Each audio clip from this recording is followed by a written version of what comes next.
and Juliet by William Shakespeare.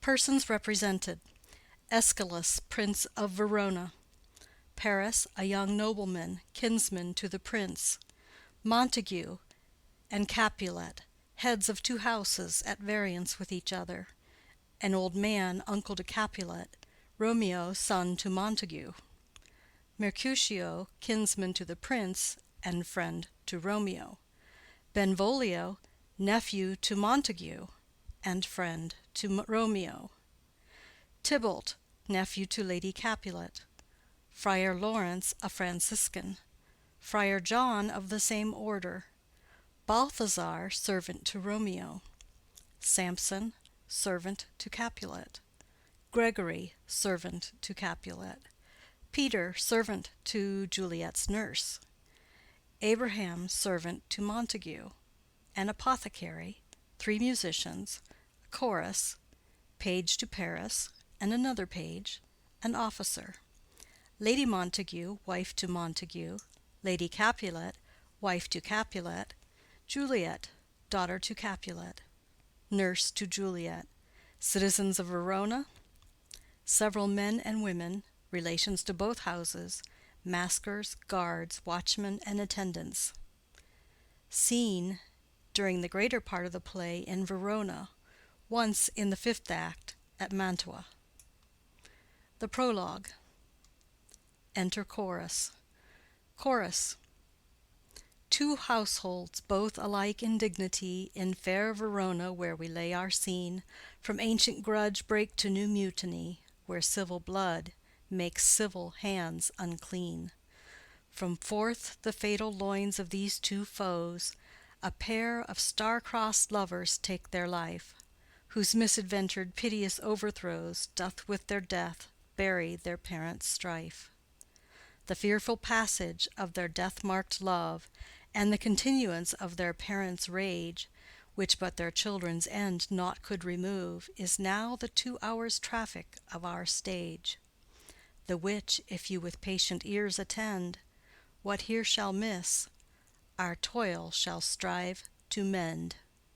Act I, Scene I. A public place. Enter Samson and Gregory, armed with swords and bucklers. Samson.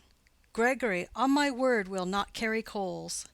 Gregory. No, for then we should be colliers. Samson. I mean, an we be in collar, we'll draw. Gregory. Ay, while you live, draw your neck out of the collar. Samson. I strike quickly, being moved. Gregory. But thou art not quickly moved to strike. Samson. A dog of the house of Montague moves me. Gregory. To move is to stir, and to be valiant is to stand. Therefore, if thou art moved, thou run'st away. Samson. A dog of that house shall move me to stand. I will take the wall of any man or maid of Montague's. Gregory. That shows thee a weak slave, for the weakest goes to the wall. Samson. True, and therefore women, being the weaker vessels, are ever thrust to the wall. Therefore I will push Montague's men from the wall, and thrust his maids to the wall. Gregory. The quarrel is between our masters, and us their men. 'Tis all one, I will show myself a tyrant. When I have fought with the men, I will be cruel with the maids. I will cut off their heads. Gregory. The heads of the maids? Samson. Ay, the heads of the maids, or their maidenheads. Take it in what sense thou wilt. Gregory. They must take it in sense that feel it. Samson. Me they shall feel while I am able to stand, and 'tis known I am a pretty piece of flesh. Gregory. 'Tis well thou art not fish. If thou hadst, thou hadst been poor. John. Draw thy tool. Here comes two of the house of Montagues. Samson. My naked weapon is out. Quarrel, I will back thee. Gregory. How? Turn thy back and run? Samson. Fear me not. Gregory. No, marry, I fear thee. Samson. Let us take the law of our sides. Let them begin. Gregory. I will frown as I pass by, and let them take it as they list. Samson. Nay, as they dare. I will bite my thumb at them, which is disgrace to them if they bear it. Enter Abraham and Balthazar. Abraham. Do you bite your thumb at us, sir? Samson. I do bite my thumb, sir. Abraham. Do you bite your thumb at us, sir? Samson. Is the law of our side if I say I? Gregory. No. Samson. No, sir, I do not bite my thumb at you, sir, but I bite my thumb, sir. Gregory. Do you quarrel, sir? Abraham. Quarrel, sir? No, sir. Samson. But if you do, sir, I am for you. I serve as good a man as you. Abraham. No better. Samson. Well, sir. Gregory. Say better. Here comes one of my master's kinsmen. Samson. Yes, better, sir. Abraham. You lie. Samson. Draw, if you be men. Gregory, remember thy swashing blow. They fight. Enter Benvolio. Benvolio. Part, fools, put up your swords. You know not what you do. Beats down their swords. Enter Tybalt. Tybalt. What art thou drawn among these heartless hinds? Turn thee, Benvolio, look upon thy death. Benvolio. I do but keep the peace. Put up thy sword, or manage it to part these men with me. Tybalt. What, drawn, and talk of peace? I hate the word, as I hate hell, all Montagues, and thee. Have at thee, coward. They fight. Enter several of both houses, who join the fray. Then enter citizens with clubs. One citizen. Clubs, bills, and partisans, strike, beat them down. Down with the Capulets, down with the Montagues. Enter Capulet in his gown, and Lady Capulet. Capulet. What noise is this? Give me my long sword. Ho! Lady Capulet. A crutch, a crutch! Why call you for a sword? Capulet. My sword, I say. Old Montague has come and flourishes his blade in spite of me. Enter Montague and his Lady Montague. Montague. Thou villain Capulet, hold me not. Let me go. Lady Montague. Thou shalt not stir one foot to seek a foe. Enter Prince with attendants. Prince. Rebellious subjects, enemies to peace, profaners of this neighbor-stained steel, will they not hear? What ho, you men, you beasts, that quench the fire of your pernicious rage with purple fountains issuing from your veins? On pain of torture from those bloody hands, throw your mistempered weapons to the ground, and hear the sentence of your moved prince. 3 civil brawls, bred of an airy word, by thee, old Capulet, and Montague, have thrice disturbed the quiet of our streets, and made Verona's ancient citizens cast by their grave beseeming ornaments, to wield old partisans, in hands as old, cankered with peace, to part your cankered hate. If ever you disturb our streets again, your lives shall pay the forfeit of the peace. For this time all the rest depart away. You, Capulet, shall go along with me, and Montague, come you this afternoon, to know our further pleasure in this case, to old Freetown, our common judgment place. Once more, on pain of death, all men depart. Exit Prince and attendants, Capulet, Lady Capulet, Tybalt, citizens, and servants. Montague. Who set this ancient quarrel new abroach? Speak, nephew, were you by when it began? Benvolio. Here were the servants of your adversary and yours, close fighting ere I did approach. I drew to part them. In the instant came the fiery Tybalt with his sword prepared, which as he breathed defiance to my ears, he swung about his head and cut the winds, who, nothing hurt withal, hissed him in scorn. While we were interchanging thrusts and blows, came more, and fought on part and part, till the prince came, who parted either part. Lady Montague. Oh, where is Romeo? Saw you him to-day? Right glad I am he was not at this fray. Benvolio. Madam, an hour before the worshipped sun peered forth the golden window of the east, a troubled mind drave me to walk abroad, where, underneath the grove of sycamore, that westward rooteth from the city's side, so early walking did I see your son. Towards him I made, but he was ware of me, and stole into the covert of the wood. I, measuring his affections by my own, that most are busied when they're most alone, pursued my humor, not pursuing his, and gladly shunned who gladly fled from me. Montague. Many a morning hath he there been seen, with tears augmenting the fresh morning's dew, adding to clouds more clouds with his deep sighs.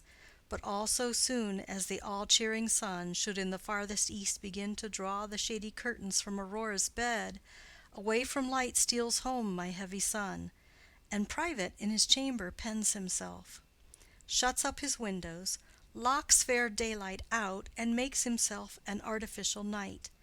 Black and portentous must this humor prove, unless good counsel may the cause remove. Benvolio. My noble uncle, do you know the cause? Montague. I neither know it nor can learn of him. Benvolio. Have you importuned him by any means? Montague. Both by myself and many other friends. But he, his own affection's counselor, is to himself, I will not say how true, but to himself so secret and so close, so far from sounding and discovery, as is the bud bit with an envious worm ere he can spread his sweet leaves to the air, or dedicate his beauty to the sun. Could we but learn from whence his sorrows grow, we would as willingly give cure as know. Benvolio. See, here he comes. So please you step aside. I'll know his grievance, or be much denied. Montague. I would thou wert so happy by thy stay to hear true shrift. Come, madam, let's away. Exit Montague and lady. Enter Romeo. Benvolio. Good morrow, cousin. Romeo. Is the day so young? Benvolio. But new struck 9. Romeo. Ay me, sad hours seem long. Was that my father that went hence so fast? Benvolio. It was. What sadness lengthens Romeo's hours?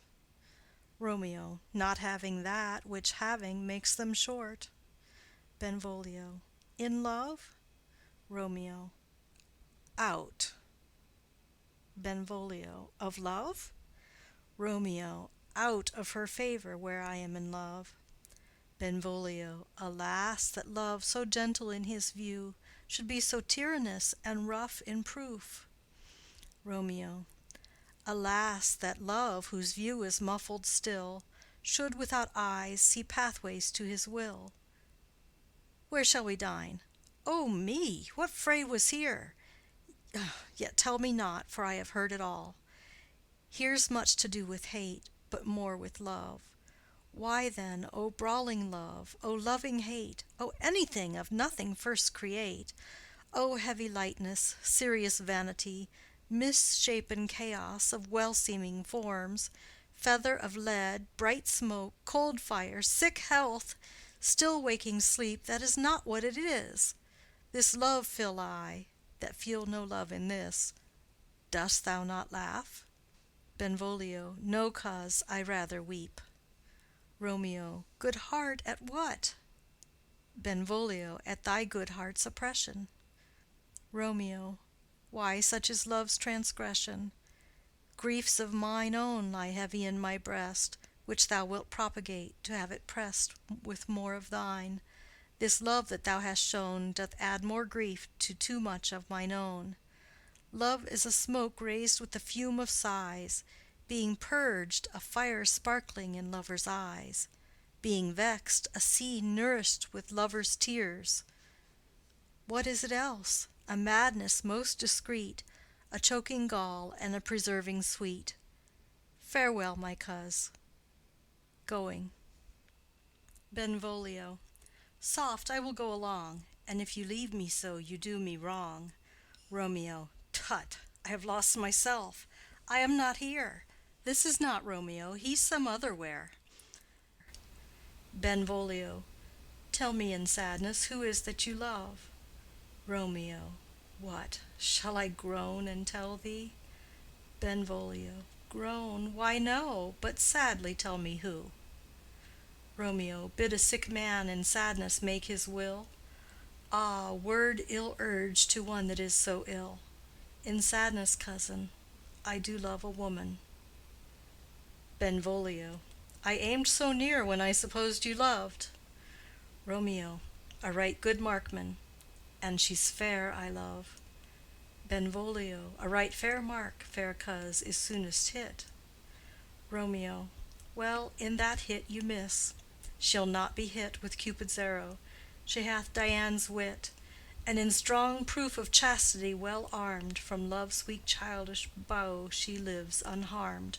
She will not stay the siege of loving terms, nor bide the encounter of assailing eyes, nor ope her lap to saint-seducing gold. Oh, she's rich in beauty, only poor that when she dies, with beauty dies her store. Benvolio. Then she hath sworn that she will still live chaste? Romeo.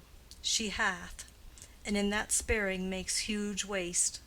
For beauty, starved with her severity, cuts beauty off from all posterity. She is too fair, too wise, wisely too fair, to merit bliss by making me despair. She hath forsworn to love, and in that vow do I live dead that live to tell it now. Benvolio. Be ruled by me. Forget to think of her. Romeo. Oh, teach me how I should forget to think. Benvolio. By giving liberty unto thine eyes. Examine other beauties. Romeo. 'Tis the way to call hers exquisite in question more. These happy masks that kiss fair ladies' brows, being black, puts us in mind they hide the fair. He that is struck and blind cannot forget the precious treasure of his eyesight lost. Show me a mistress that is passing fair. What doth her beauty serve but as a note where I may read who passed that passing fair? Farewell. Thou canst not teach me to forget. Benvolio. I'll pay that doctrine, or else die in debt. Exit. End of Scene 1. Scene 2. A street. Enter Capulet, Paris, and servant. Capulet. But Montague is bound as well as I, in penalty alike, and 'tis not hard, I think, for men so old as we to keep the peace. Paris. Of honorable reckoning are you both, and pity 'tis you lived at odds so long. But now, my lord, what say you to my suit? Capulet. But saying o'er what I have said before.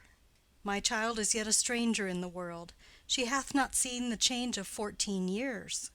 Let 2 more summers wither in their pride, ere we may think her ripe to be a bride. Paris. Younger than she our happy mother's maid. Capulet. And too soon marred are those so early made. The earth hath swallowed all my hopes but she. She is the hopeful lady of my earth.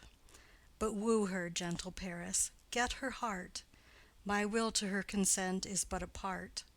And she agree, within her scope of choice lies my consent and fair according voice.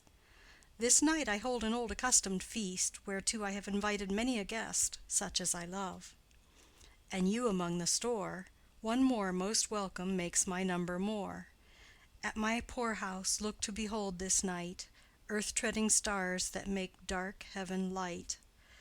Such comfort as do lusty young men feel, when well-apparelled April on the heel of limping winter treads, even such delight among fresh female buds shall you this night inherit at my house.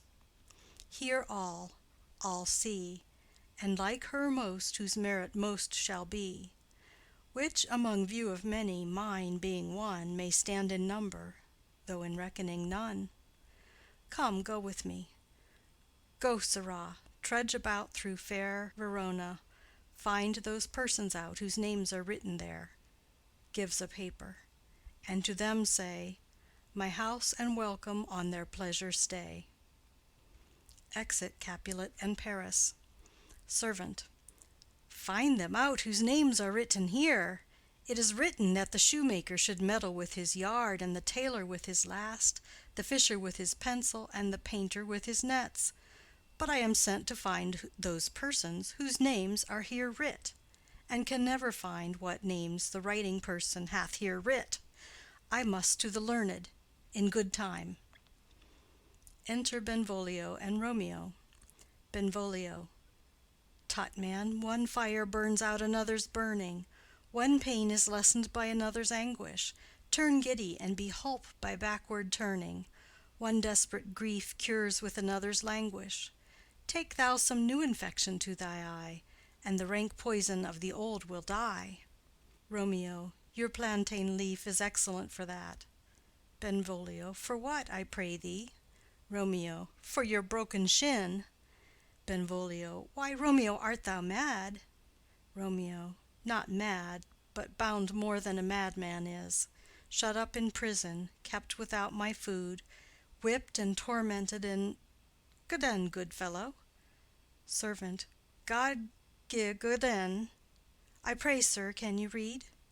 Romeo, I, mine own fortune in my misery. Servant, perhaps you have learned it without book, but I pray, can you read anything you see? Romeo, I, if I know the letters and the language. Servant, ye say honestly, rest you merry. Romeo, stay, fellow, I can read. Reads. Signor Martino and his wife and daughters, County Anselmo and his beauteous sisters, the lady widow of Vitruvio, Signor Placentio and his lovely nieces, Mercutio and his brother Valentine, mine uncle Capulet, his wife and daughters, my fair niece Rosaline, Livia, Signor Valentio and his cousin Tybalt, Lucio and the lively Helena. A fair assembly. Gives back the paper. Whither should they come? Servant, up. Romeo, whither? Servant, to supper, to our house. Romeo, whose house? Servant, my master's. Romeo, indeed, I should have asked you that before. Servant, now I'll tell you without asking. My master is the great rich Capulet, and if you be not of the house of Montagues, I pray, come and crush a cup of wine. Rest you merry. Exit. Benvolio. At this same ancient feast of Capulets sups the fair Rosaline, whom thou so lovest, with all the admired beauties of Verona. Go thither, and with unattainted eye compare her face with some that I shall show, and I will make thee think thy swan a crow. Romeo. When the devout religion of mine eye maintained such falsehood, then turned tears to fires, and these, who often drowned, could never die, transparent heretics, be burnt for liars. One fairer than my love? The all-seeing sun ne'er saw her match since first the world begun. Benvolio. Tut, you saw her fair, none else being by, herself poised with herself in either eye. But in that crystal scales let there be weighed your lady's love against some other maid that I will show you shining at this feast, and she shall scant show well that now shows best. Romeo. I'll go along, no such sight to be shown, but to rejoice in splendor of mine own. Exit. Scene 3. Room in Capulet's house. Enter Lady Capulet and nurse. Lady Capulet. Nurse, where's my daughter? Call her forth to me. Nurse. By my maidenhead, at 12-year-old I bade her come. What, lamb? What, ladybird? God forbid! Where's this girl? What, Juliet? Enter Juliet. Juliet. How now, who calls? Nurse. Your mother. Juliet. Madam, I am here. What is your will? Lady Capulet. This is the matter. Nurse, give leave a while. We must talk in secret. Nurse, come back again. I have remembered me. Thou's hear our counsel. Thou knowest my daughter's of a pretty age. Nurse. Faith, I can tell her age unto an hour. Lady Capulet. She's not 14. Nurse. I'll lay 14 of my teeth, and yet to my teen be it spoken, I have but 4. She is not 14. How long is it now to Lammastide? Lady Capulet. A fortnight and odd days. Nurse. Even or odd, of all the days in the year, come Lammas Eve at night shall she be 14. Susan and she, God rest all Christian souls, were of an age. Well, Susan is with God. She was too good for me. But, as I said, on Lammas Eve at night shall she be 14. That shall she, Mary. I remember it well. 'Tis since the earthquake now 11 years, and she was weaned. I never shall forget it, of all the days of the year, upon that day, for I had then laid wormwood to my dug, sitting in the sun under the dove-house wall, My lord and you were then at Mantua. Nay, I do bear a brain. But as I said, when it did taste the wormwood on the nipple of my dug, and felt it bitter, pretty fool, to see it tetchy and fall out with the dug. Shake, quoth the dove-house, 'twas no need, I trow, to bid me trudge, and since that time it is 11 years. For then she could stand alone, nay, by the rood she could have run and waddled all about, for even the day before she broke her brow. And then my husband, God be with his soul, he was a merry man, took up the child. Yea, quoth he, dost thou fall upon thy face? Thou wilt fall backward when thou hast more wit. Wilt thou not, Jule? And by my holidame, the pretty wretch left crying, and said, Aye. To see now how a jest shall come about, I warrant, and I should live 1,000 years, and never should forget it. Wilt thou not, Jule? Quoth he. And pretty fool it stinted, and said, Aye. Lady Capulet. Enough of this. I pray thee hold thy peace. Nurse. Yes, madam. Yet I cannot choose but laugh to think it should leave crying and say, Aye. And yet I warrant it had upon its brow a bump as big as a young cockerel's stone, a parlous knock, and it cried bitterly. Yea, quoth my husband, fall'st upon thy face? Thou wilt fall backward when thou comest to age. Wilt thou not, Jule? It stinted and said, Aye. Juliet. And stint thou too, I pray thee, nurse, say aye. Nurse. Peace, I have done. God mark thee to his grace. Thou wast the prettiest babe that e'er I nursed, and I might live to see thee married once, I have my wish. Lady Capulet. Marry. That marry is the very theme I came to talk of. Tell me, daughter Juliet, how stands your disposition to be married? Juliet. It is an honor that I dream not of. Nurse. An honor? Were not I thine only nurse, I would say thou hadst sucked wisdom from thy teat. Lady Capulet. Well, think of marriage now. Younger than you, here in Verona, ladies of esteem are made already mothers. By my count, I was your mother much upon these years that you are now a maid. Thus then, in brief, the valiant Paris seeks you for his love. Nurse. A man, young lady, lady, such a man as all the world. Why, he's a man of wax. Lady Capulet. Verona's summer hath not such a flower.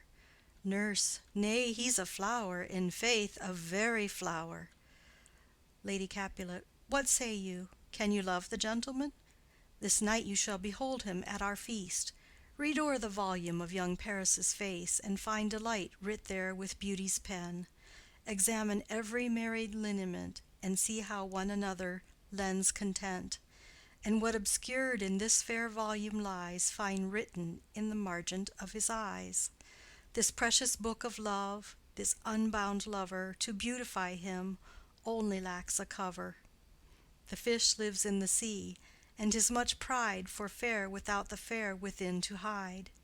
That book in many's eyes doth share the glory that in gold clasped locks in the golden story. So shall you share all that he doth possess, by having him, making yourself no less. Nurse. No less, nay, bigger. Women grow by men. Lady Capulet. Speak briefly. Can you like of Paris's love? Juliet. I'll look to like, if looking liking move, but no more deep will I endart mine eye than your consent gives strength to make it fly. Enter a servant. Servant. Madam, the guests are come, supper served up, you called, my young lady asked for, the nurse cursed in the pantry, and everything in extremity.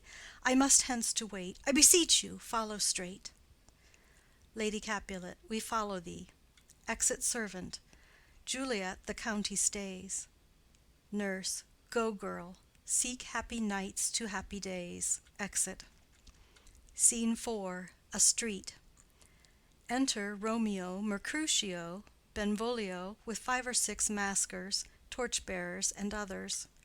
Romeo. What, shall this speech be spoke for our excuse, or shall we on without apology? Benvolio. The date is out of such prolixity.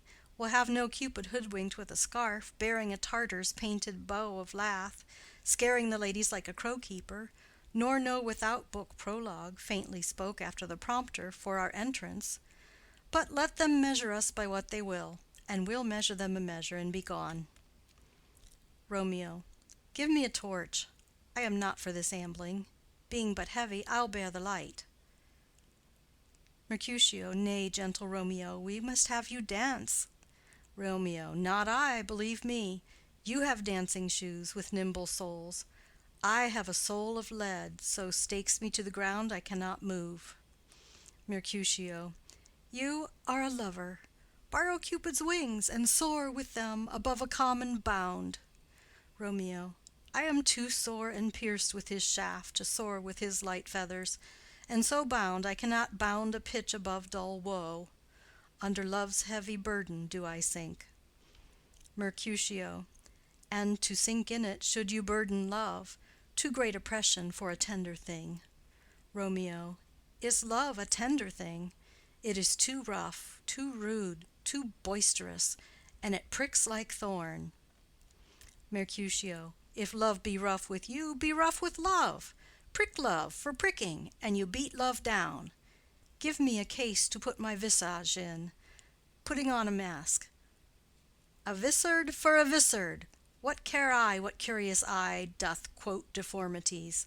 Here are the beetle brows, shall blush for me. Benvolio. Come, knock and enter, and no sooner in but every man betake him to his legs. Romeo. A torch for me. Let wantons light of heart tickle the senseless rushes with their heels, for I am proverbed with the grandsire phase. I'll be a candle holder, and look on. The game was ne'er so fair, and I am done. Mercutio. Tut! Done's the mouse, the constable's own word. If thou art done, we'll draw thee from the mire of this, sir, reverence, love, wherein thou stickest up to the ears. Come, we burn daylight. Ho! Romeo. Nay, that's not so. Mercutio. I mean, sir, in delay we waste our lights in vain, like lamps by day. Take our good meaning, for our judgment sits 5 times in that ere once in our 5 wits. Romeo. And we mean well in going to this mask, but 'tis no wit to go. Mercutio. Why, may one ask? Romeo. I dreamt a dream to-night. Mercutio. So did I. Romeo. Well, what was yours? Mercutio. That dreamers often lie. Romeo. In bed asleep, while they do dream things true. Mercutio. Oh, then, I see Queen Mab hath been with you. She is the fairy's midwife, and she comes in shape no bigger than an agate stone on the forefinger of an alderman, drawn with a team of little atomies athwart men's noses as they lie asleep. Her wagon spokes made of long spinner's legs, the cover of the wings of grasshoppers, the traces of the smallest spider's web, the collars of the moonshine's watery beams, her whip of cricket's bone, the lash of film, her wagoner a small gray-coated gnat, not half so big as a round little worm pricked from the lazy finger of a maid. Her chariot is an empty hazelnut, made by the joiner squirrel or old grub, time out of mind the fairies' coachmakers. And in this state she gallops night by night through lovers' brains, and then they dream of love. Or courtiers' knees that dream on courtesies straight, or lawyers' fingers who straight dream on fees, or ladies' lips who straight on kisses dream, which oft the angry Mab with blisters plagues, because their breaths with sweetmeats tainted are. Sometimes she gallops o'er a courtier's nose, and then dreams he of smelling out a suit. And sometimes comes she with a tithe-pig's tail, tickling a parson's nose as he lies asleep. Then dreams he of another benefice. Sometimes she driveth o'er a soldier's neck, and then dreams he of cutting foreign throats, of breaches, ambuscados, Spanish blades, of health's 5 fathom deep, and then anon drums in his ear, at which he starts and wakes, and being thus frightened swears a prayer or two, and sleeps again. This is that very Mab that plats the manes of horses in the night, and bakes the elf-locks in foul sluttish hairs, which once entangled much misfortune bodes. This is the hag, when maids lie on their backs, that presses them, and learns them first to bear, making them women of good carriage. This is she. Romeo. Peace, peace, Mercutio, peace. Thou talk'st of nothing. Mercutio. True, I talk of dreams, which are the children of an idle brain, begot of nothing but vain fantasy, which is as thin of substance as the air, and more inconstant than the wind, who woos even now the frozen bosom of the north, and being angered puffs away from thence, turning his face to the dew-dropping south. Benvolio. This wind you talk of blows us from ourselves. Supper is done, and we shall come too late. Romeo. I fear too early, for my mind misgives some consequence, yet hanging in the stars, shall bitterly begin this fearful date with this night's revels, and expire the term of a despised life, closed in my breast by some vile forfeit of untimely death. But he that hath the steerage of my course, direct my sail. On, lusty gentlemen. Benvolio. Strike, drum. Exit. End of Scene 4. Scene 5. A hall in Capulet's house. Musicians waiting. Enter servants.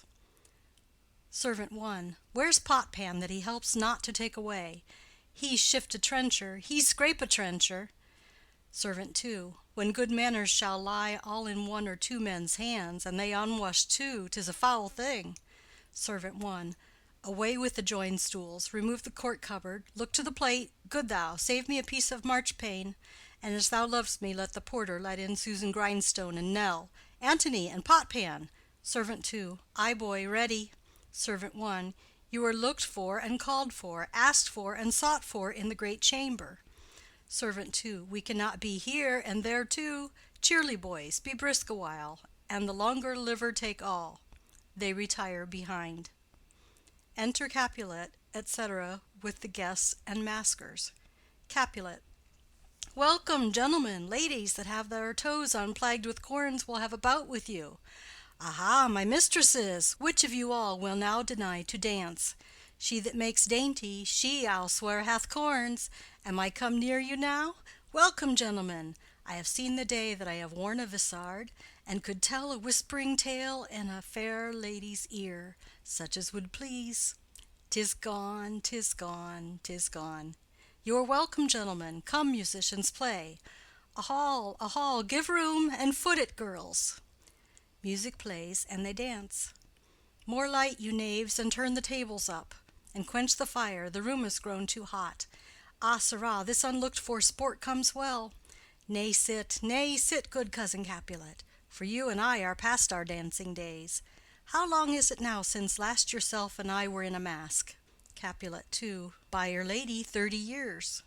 Capulet. What, man, 'tis not so much, 'tis not so much. 'Tis since the nuptial of Lucentio. Come Pentecost as quickly as it will, some 25 years, and then we masked. Capulet. 2. 'Tis more, 'tis more. His son is elder, sir. His son is 30. Capulet. Will you tell me that?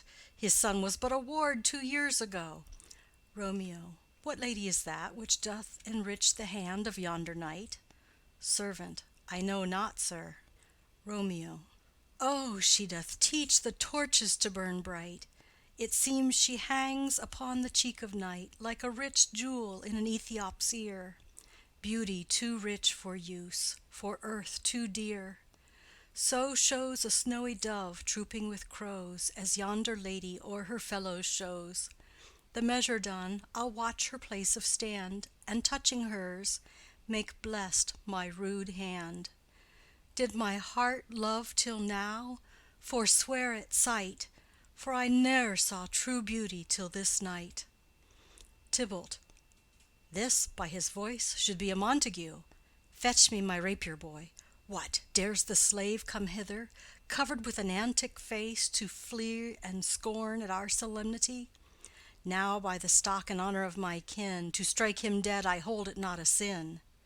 Capulet. Why, how now, kinsman, wherefore storm you so? Tybalt. Uncle, this is a Montague, our foe. A villain that is hither come in spite to scorn at our solemnity this night.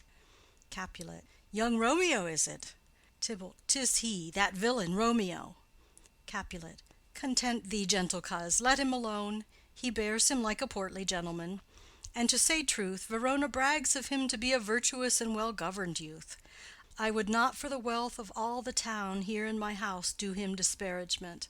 Therefore be patient, take no note of him, it is my will. The which if thou respect, show a fair presence, and put off these frowns, and ill-beseeming semblage for a feast. Tybalt. It fits when such a villain is a guest. I'll not endure him. Capulet. He shall be endured. What, goodman boy, I say he shall. Go to. Am I the master here, or you? Go to. You'll not endure him, God shall mend my soul. You'll make a mutiny among my guests. You'll set a cock-a-hoop. You'll be the man. Tybalt. Why, uncle, 'tis a shame. Capulet. Go to, go to. You are a saucy boy. Is it so indeed?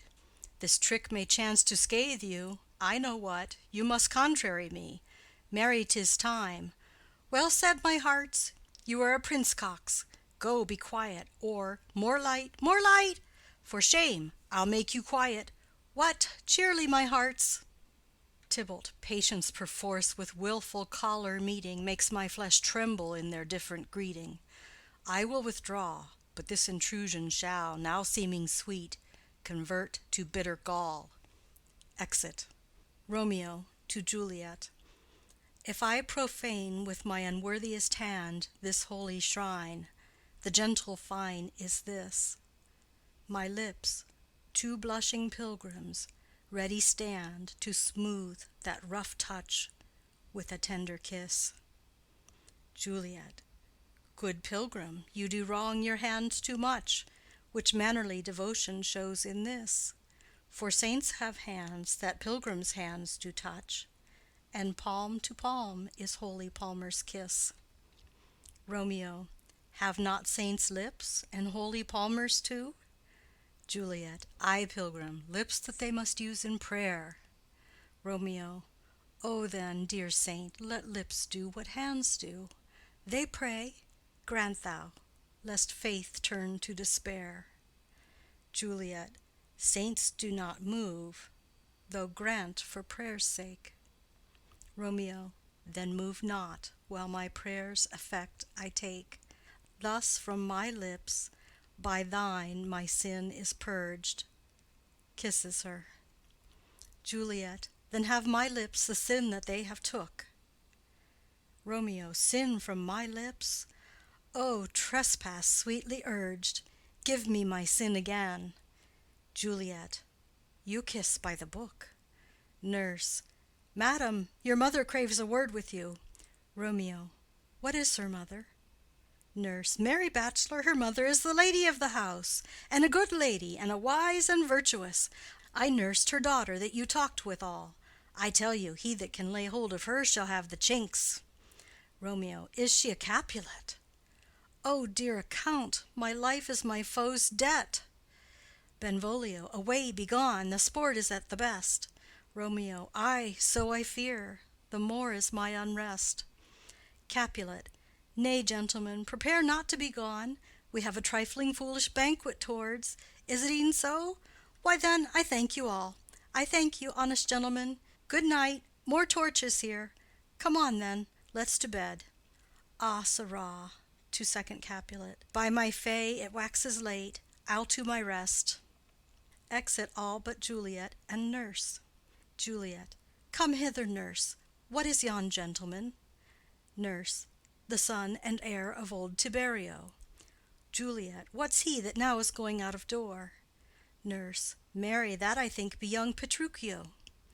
Juliet. What's he that follows there, that would not dance? Nurse. I know not. Juliet. Go ask his name. If he be married, my grave is like to be my wedding bed. Nurse. His name is Romeo, and a Montague, the only son of your great enemy. Juliet.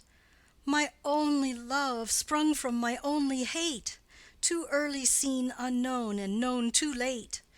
Prodigious birth of love it is to me, that I must love a loathed enemy.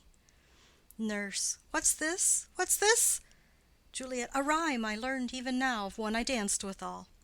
One calls within, Juliet.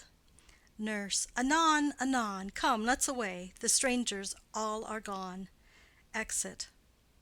Enter chorus. Chorus. Now old desire doth in his deathbed lie, and young affection gapes to be his heir. That fair for which love groaned for and would die, with tender Juliet matched, is now not fair. Now Romeo is beloved, and loves again, alike bewitched by the charm of looks. But to his foe supposed he must complain, and she steal love's sweet bait from fearful hooks. Being held a foe, he may not have access to breathe such vows as lovers used to swear. And she as much in love, her means much less to meet her new beloved anywhere. But passion lends them power, time means to meet, tempering extremities with extreme sweet. Exit. End of Scene 5. End of Act 1.